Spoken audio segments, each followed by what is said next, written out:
So, this happened. The Criterion Collection Night of the Living Dead 4K transfer. Can't wait. Let's take a look.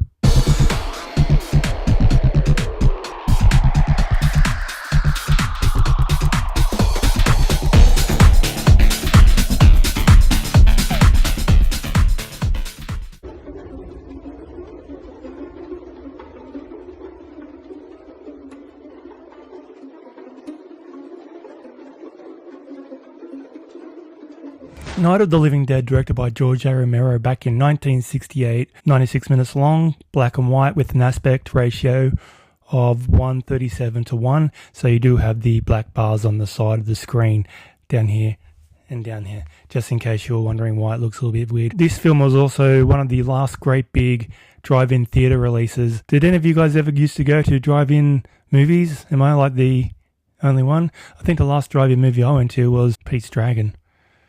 Anyway, show my age. Okay, starring Dwayne Jones as Ben, Judith O'Dea as Barbara, Carl Hardman as Harry, Marilyn Eastman as Helen, Keith Wayne as Tom, Judith Ridley as Judy, another Judith, Cara Sean as Karen, S. William Heinzman as the first zombie, and Russell Striner as Johnny. So, Night of the Living Dead is one of the seminal masterpieces ever put to celluloid. George A. Romero and his crew made this movie on like next to no budget. They just went out there and they made this film back in 1968, and it became a cultural phenomenon and spawned an entire genre of horror films and introduced the world to, well, Romero's version of the zombie. This movie has lasted the test of time, and that's just a testament to the power of the story written by George A. Romero. He always, in his zombie flicks, takes a political and social snapshot of that particular landscape of that particular time.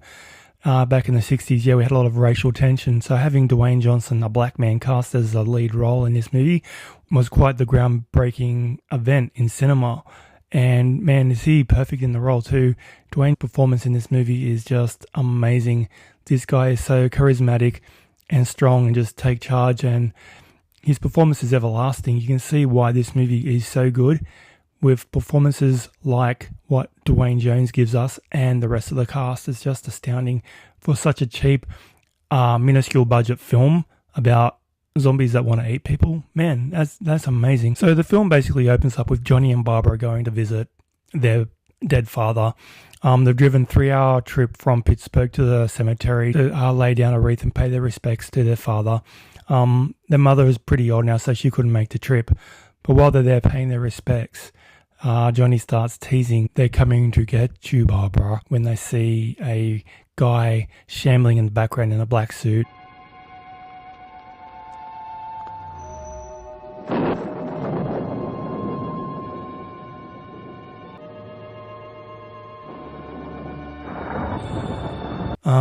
Turns out this guy's a zombie. Pretty soon we're right into it. The zombie attacks Barbara. Johnny leaps to the rescue. They have a bit of a kerfuffle.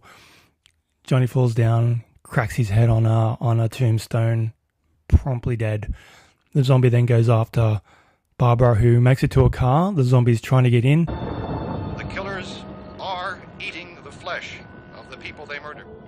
Curious note, he actually grabs a rock to try and break the window to get into to get her, which is kind of like a zombie using tools and as weapons, and is a little bit out of the ordinary for a zombie flick. But if Romero did it, then it's the rules. Barbara manages to get the car rolling down the hill. She gets out. The zombie's after her. She loses her shoes and she takes off through the woods. The zombie's in hot pursuit and she makes it to a house. She gets inside the house, finds it's deserted except for like a rotten corpse upstairs at the top of the stairs. And she's a mess. She's having a bit of a breakdown. She doesn't understand what's happening. She just witnessed her brother get killed. This guy just attacked her for no reason, and she's a mess. All through this movie, she's completely ready to break down. Whereas in the Tom Savini remake, which comes a little bit later, the character was actually written to be a strong, independent woman and to be a fighter. But Romero liked Judith O'Dea's performance so well as a scared, vulnerable woman that he decided to keep that version of her performance in the film.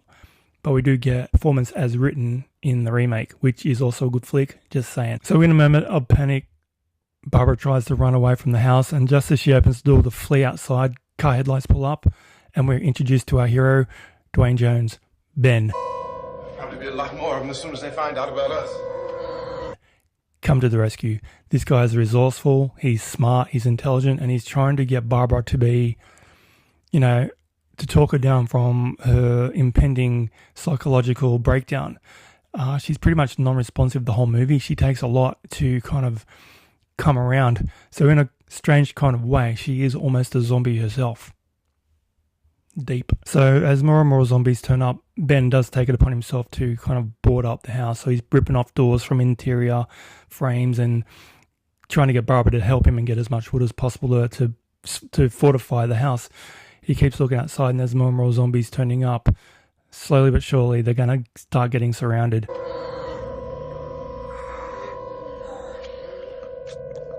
So while there's only a few, he does try to take the attempt to go outside and clear a few of the zombies. There's only one or two at the moment. One gets inside the house, about to attack Barbara. She's too busy being mentally unstable. He rescues her and continues locking up the house. The zombie that is attacking Barbara, he has a tire iron, puts it through the zombie's head, and instant kill. Clue. He then drags that dead zombie outside, lights it on fire, because he knows from a story he tells later on where he witnesses a truck being overrun with zombies, and it catches fire, and the zombies will kind of recoil from the flames. So he knows that's a thing to keep the zombies at bay. So he lights his zombie on fire as a kind of like a barricade outside, and the zombies recoil, locks the door. Let's get this place secure, guys. So when he's sitting there and telling Barbara the story of the truck and how he tried to get away, and they were just staring at him, and he drove off in his car and the zombies wouldn't move. At no point are they actually referred to as zombies in this movie either. They're called ghouls, because at this point nobody really knows what's happening. They don't know what is going on. We get various news reports via the radio and the TV later on in the movie, and they're kind of blaming it on like a radiation from space, which is kind of reanimating the unburied dead, and they are in turn waking up and killing the living and eating them, which is really gross when you really think about it. So Ben tells his story about the truck. I digress. And then Barbara starts telling him her story that we've just witnessed at the beginning of the movie about visiting the gravesite and Johnny getting attacked. But even though she has witnessed him die, she hasn't accepted the fact that he's dead. And she's just hell-bent on, we've got to get Johnny. And that stays with her the whole movie. She's just fixated on her brother, and it's going to be her undoing later on in the flick. So as the movie progresses, more and more zombies appear outside. They've been nailing up the joint, making a hell of a wreck with the hammer and nails. And we have noticed in one of the shots that there is a secret door behind one of the other doors, and that leads down to the cellar. Lo and behold, there are some more people staying downstairs. We've got Harry, his wife Helen, their sick daughter Karen, and we've got Tom and his girlfriend Judy, who all slowly start emerging about halfway through the film. Persons who die during this crisis, from whatever cause, will come back to life. And as is in most of Romero's works, the drama of the film is not necessarily the zombies trying to get into their small claustrophobic place. It's the tensions that are built up between the humans trying to survive. And so we pretty much have instant tension right away. And Harry wants to go down into the cellar. He wants to fortify himself down there and stay in the strongest room in the house, whereas Ben's argument is that that's a death trap. You've got nowhere to run to. So at least upstairs, you have got a way out. You got windows, you got doors. You can see what's coming, and you got a fighting chance, which is kind of ironic because he ends up in the cellar later on. Spoiler alert. So that's where the underlying tension lies. You got Ben and you got Harry, who are both alpha males trying to take over the situation. Dwayne Jones and Carl Hardiman really play off each other quite well. And yeah, side note, those two actors become really, really good friends later on in life. So that's nice. So we're getting the news reports, which are telling us about the zombies and the situation and talking about mass hysteria. And this is like an epidemic across the country. it soon becomes quite apparent that staying locked up in these environments isn't the best course of action. They've got rescue stations around the country, so they start telling people of destinations to go to where they've got shelter and beds and security. So they start formulating a plan that they need to get out of this house. They need to find a way to escape before there's too many zombies outside. So we've got a truck outside with no petrol, and we've got a pump that's locked. So they start formulating a plan about how to escape from the house. There's some keys down in the cellar that Harry finally admits to.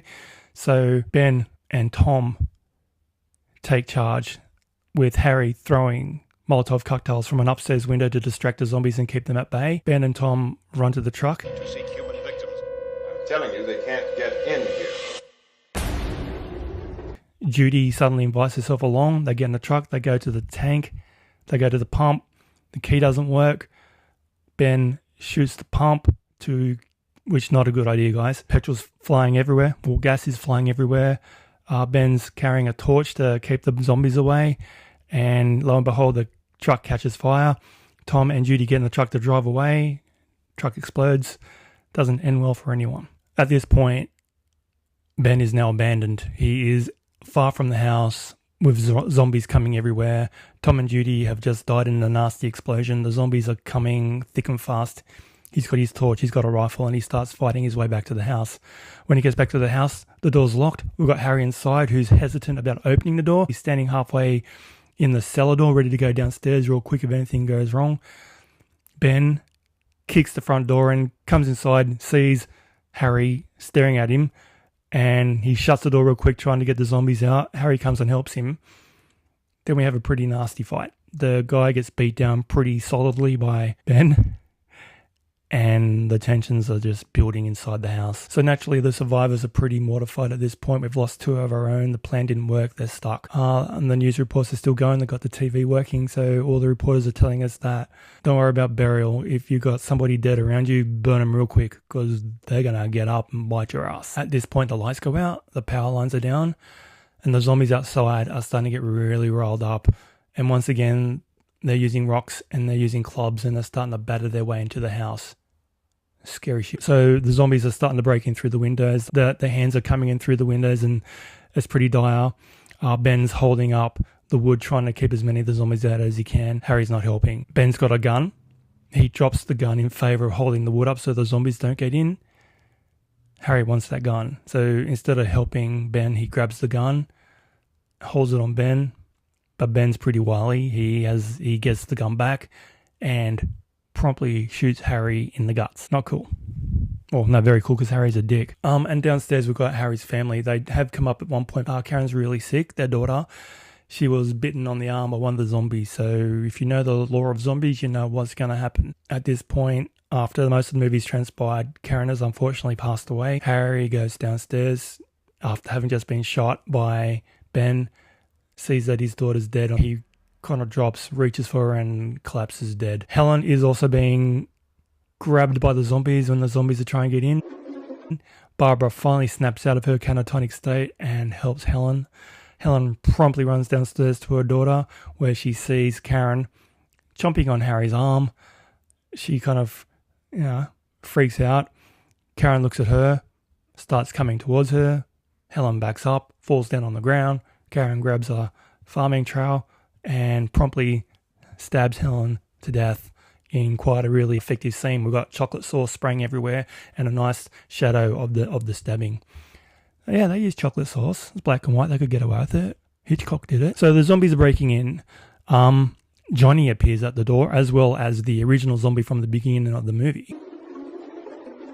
Did you know they brought that original zombie back? S. William Heinzman, who was like 70 or 80 years old, for a special edition they did of Night of the Living Dead, where they incorporated new scenes, and they had this actor, who in 1968 was already made up to look like an old man, come back in the late 90s to refilm that role, or even the early 2000s. I saw that movie. It was a piece of shit. Avoid it. Just stick to this thing. You've been warned. So Johnny turns up as a zombie trying to get in. Barbara sees him, has a mental flip out, runs to him thinking, he's going to save her. He promptly embraces her and drags her off out to her doom. You never see Barbara again. She's gone. Whereas in the remake that Savini does, she's the hero. So by now the zombies are completely overrunning the house. Ben has got no choice but to run towards the cellar. He gets in, barricades the door shut. We hear the zombies tearing through the house, tearing it apart. The sounds are amazing. I'm just going to say, I scrubbed that really well. The house is being overrun with zombies. Karen comes up out of the cellar. She grabs Ben. He's like, what the hell is this? And throws away it and goes back down the cellar, barricades the door shut, runs down, where he finds Harry dead on the ground, who slowly starts to rise up. Bullet in the head. Couple more for good measure. Then he sees Helen laying in the corner with the trowel sticking out of her chest, covered in blood. Her eyes open. Bang, one to the head. So Ben is listening to the ruckus upstairs. He knows he's trapped. He's frustrated. He can't believe it's come to this. He's kicking things. He's scared out of his mind. And the noise is getting louder. The zombies are kicking on the door. They're banging, they're punching, they're moaning, they're groaning. It's scary. So he grabs his rifle, crouches to one knee, just looks up at the door and he waits. Through the news reports throughout the movie, we have had scenes of a posse and a news reporter talking to these guys who are going around and cleaning up the town. Yeah, they're dead. They're all messed up. They know about the one shot to the head rule. They're taking down the zombies one by one and they're working their way through Pittsburgh. And we have a scene just after Ben's locked himself in the cellar. It's the next day. The birds are chirping. It's quiet. And there's a helicopter. We get a point of view from the helicopter looking down at a line of zombies just walking across the fields. And then we see the posse with their guns just taking them out. And that's when they come across this house. They got sniffer dogs. They got German shepherds. They got all sorts of dogs helping take down the zombies. And Ben can hear the dogs barking outside. He can hear the shots. He's curious. So he tentatively goes out, opens the door from the cellar, goes into the lounge room. He's peering out at this group of men outside with weapons. And before he can do anything, he is promptly shot in the head dead by the posse. The end. And that's my spoiler review of Night of the Living Dead. That's where the movie ends, yeah, but it kind of ends with the credit crawl coming up, but with a lot of really grainy black and white photos that follow Ben's... Oh, bit my tongue. That follows Ben's journey from when he's been shot. They got the guys from the posse with these meat hooks. They impale the dead bodies and they drag them out to a pier where they pile all the dead bodies up and they burn them down. And all these shots of Ben just... It was really quite affecting, actually. For a film made in 1968, it's really hard-hitting stuff, and I can't imagine what kind of reaction the audiences would have been having to this film back in those days. Like, 1968 wasn't really a time for graphic horror, and Romero crafted a seminal film and released it on an unsuspecting public and gained notoriety, and it's magic. First time I saw this movie scared the bejesus out of me. I can't remember if I saw this one first or Dawn of the Dead, but this is just one of my favourite movies ever made. It's what made me a zombie fan. When I was a kid, zombies were the scariest monsters out there. Don't forget about your vampires, your slashers, your aliens. Zombies were it for me. They terrified the living bejesus out of me. And I think it's because they were a direct snapshot of our own mortality. This is us. This is what we become, because we all die. And to become these, well, not a walking dead person, but you're right, you're going to decay. And just that little reminder of what our eventual fate is was really quite bleak, and it terrified me. And the added bonus of these horrible things getting up and trying to eat you alive messed me up hardcore. I don't know if you've ever smelt rotting meat, but could you imagine that? Zombie corpse coming at you, stinking to high heaven with the sole intention of just ripping you apart with his bare teeth. Meanwhile, looking scary as hell. Man, it's quite effective. So the special effects in this movie obviously were shoestring budget. The scene where Tom and Judy got blown up by the truck, there was a scene just after that where all the zombies come over to the burning truck and ripped their remains out and started eating them, cooked meat.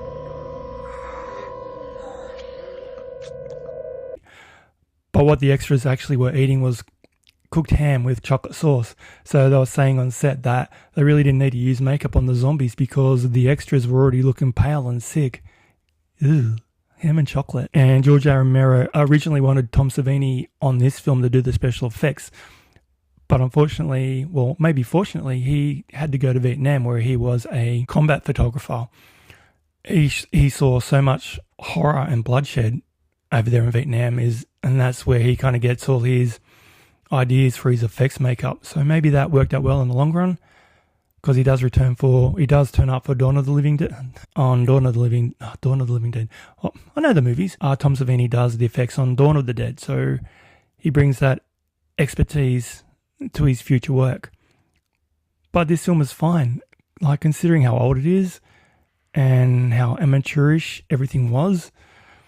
They made a movie that is just infinitely rewatchable. I've seen this movie so many times, and to have it on the Criterion Collection, the Criterion Collection guys just bring these hard to reach films, these out of print films, these classic films. Every film under the sun that deserves it gets this amazing special treatment, and the remaster on this was just astounding. It looks so good. It wasn't true 4K, but it got a 4K remaster, and it's never looked better. So if you're looking at picking up Night of the Living Dead, the Criterion Collection, you do so. If you are a lover of film, if you're a collector like me, if you love the Romero movies, yeah, it's a no-brainer. Rating this movie, 10 out of 10. It's a classic for a reason. Anyway, guys, I think I rambled enough. See what I did there? Rambling. Don't do that. Anyway, guys, thanks for checking in on my channel. Don't forget to subscribe. Leave me a thumbs up, thumbs down, also a comment down below, and I'll catch you in the next video. Thanks for watching.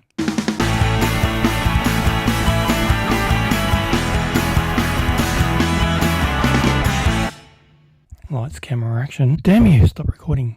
Take 2.